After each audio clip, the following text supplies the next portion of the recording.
Merhabalar, Ruhsal Esintiler YouTube kanalımıza hoş geldin. Bu videoda bağımlılık yapan maddelerin bağımlılık potansiyellerinden bahsedeceğiz ve en yüksek bağımlılık yapan madde hangisidir bu sorunun yanıtını arayacağız.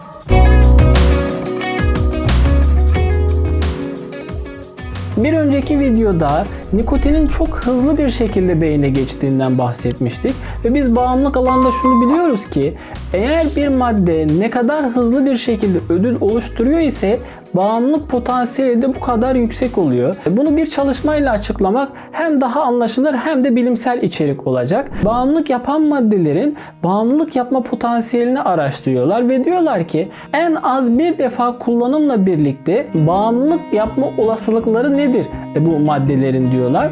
Ve yapılan çalışmada aslında birçok ürünü ele alıyorlar. İşte burada alkol var, eroin var, tütün var, ağrı kesiciler, işte anksiyete giderici ilaçlar, kokain, esrar, uyarıcılar dediğimiz metamfetamin grubu gibi birçok aslında maddenin ortak bir çalışma havuzunda değerlendirildiğini görürüz. Bu ürünler içinde en az bir defalık denemeyle bağımlılık yapma potansiyeli en yüksek ürün hangisidir dediğimiz zaman aslında eroin bunların içinde en fazla göze çarpanı oluyor ve en kötü böyle bağımlılık potansiyeli olan fiziksel belirtileri yaşatan madde hakikaten eroin ve araştırma sonucunda %23 gibi bir oran bulunuyor. Bu şu anlama geliyor. 100 kişi bu maddeyi denedikten sonra 23'ü eroinle ilgili bir bağımlılık geliştiriyor. Eroini takip eden madde hangisi olabilir diye düşündüğümüz zaman alkolde burada %15'lik bir oran ortaya çıkıyor. Kokainde %17'lik bir oran ortaya çıkıyor.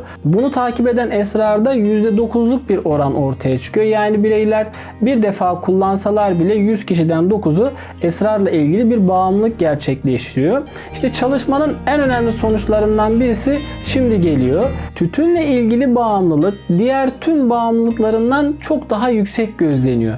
%32'lik bir orana sahip. Yani bir defalık kullanımda her 100 kişinin 32'si tütünle ilgili bir bağımlılık gerçekleştiriyor. Bu çok ciddi ve çok yüksek bir oran.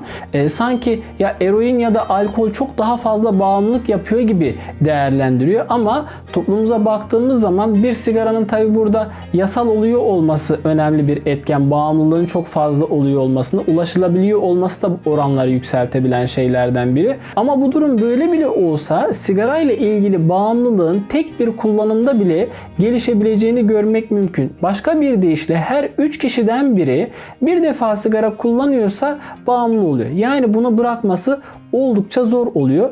Bu çalışmanın sonucu gerçekten çok dramatik ve sigarayla ilgili bağımlılığın çok daha ciddi düzeyde ele alınması gerektiğini gösteriyor bizlere. Biz de bunun için zaten sigarayla ilgili olan süreçleri olabildiğince detaylı bir şekilde sizlere anlatmaya çalışıyoruz. Sen de kanalımıza abone olarak ürettiğimiz içeriklerden haberdar olabilirsin ve videoları etrafındaki kişilerle paylaşarak onların da bu konularda bilgilenmesine aracı olabilirsin. Bağımlılıkla ilgili konulara duyarlılık gösterip bizi izlediğin için teşekkür ederiz. Bir sonraki videoda görüşmek üzere.